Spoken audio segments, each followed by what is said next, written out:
nze abantu ba ssente mbafaako nnyo abantu bambuza lwaki ofaayo nnyo ku ssente zaffe nzifaako kubanga tulina kye tuyita that indirect effect eva ku bantu okubanga ssente bazikutte bubi etutuukirako direct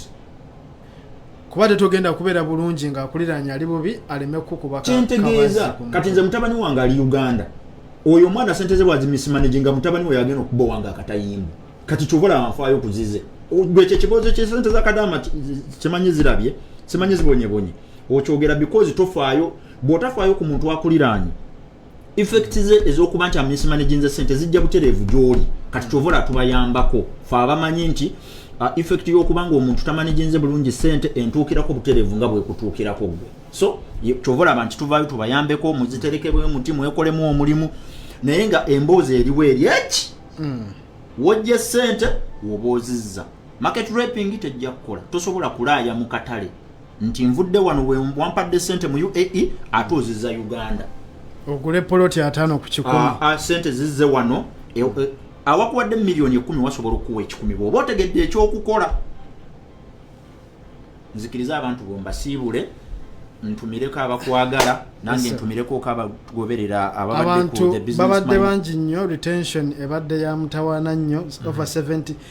tubadde n'abantu turetainiza abantu 7 for almost live yonna 70 people is a very big number kati abo very good number bwe basalawo okwekolako omulimu nga babadde mu live obulamu bwabwe busobola okukyuka obulamu busobola bukyuka naye kati olw'okubanga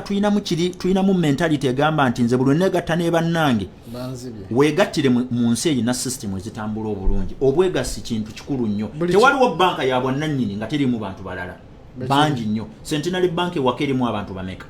bayitirivu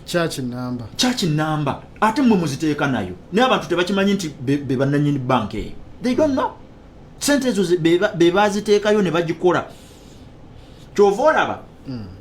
bannayuganda bwe banaamala okimanya nti bannayuganda 200 basobola okuzimba church ye biliyoni 7 bannayuganda 200 basobola okubeera ne factory eya 70 billion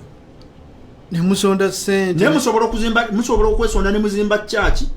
ne mulemerera okwesonda gula kizimbe Dubai okugula ekizimbe Dubai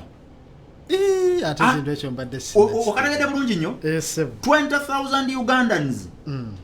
nze nkugambye nkuwadde strategy agamba nti Dubai wamulema owninga property noonya banno 3 buli muntu ng'alina emiliyoni za Uganda 10 bwe buwumbi obu 3 wano tebamugenda gula kizimbe mukiteekeko down payment bikolenga ebye Uganda nti kizimbe mukiguza ate nti abakitunze bawaguze empewo wano tebatundawo mpewo tebiriiwo ensonga ebana emujulidde bulungi nnyo Chris tujja kwongera okuba naye tujja kulaba ensonga eno bwe tugenda okugikwata ampadde obuvunaanyizibwa bw'okuba kumaakuma essaawa eno tugenda kulaba butya bwe tusobola okukwatagana oluvannyuma tulabe terms ze tujja okutambulirako minimum deposit oba essente omuntu zalina okuba nazo okusookera ddala minimum batwalire ku ddiramu 15,000 ku ddiramu 15,000 buli muntu osobola okuwa space bannaffe abafuna ekitono beegatte n'abafuna ekinene kubanga obwegasi ge-maanyi bona agamba omutwalo oyinza okwesanga ng'ofunye abantu nga 4,5,7 naye ate bona agamba 15,000 n'ekikumi5 ojja kifuna ate bw'obanga okikoze buli luvannyuma lwa myezi 5 oba 6 wano ojja kwesanga nga properties ekizimbe kye mwaligambe mugenda kisondera myaka 2 nga ne mugumu ekitundu mu kikutu. Okay, tugenda kuzimba system eyo tulabe tufuna information yammwe information y'abantu bonna tulabe ensonga bwejja okwongera okutambula.